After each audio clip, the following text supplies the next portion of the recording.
Chiquitapia, presidente de la AFA.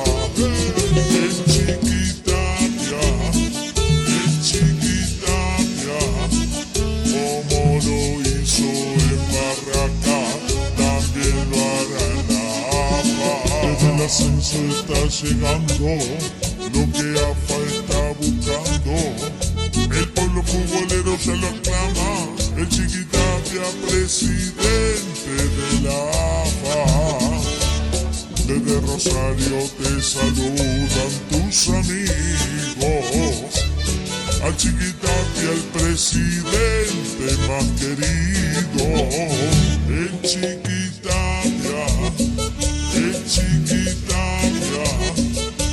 Chiquitapia, presidente de la AFA.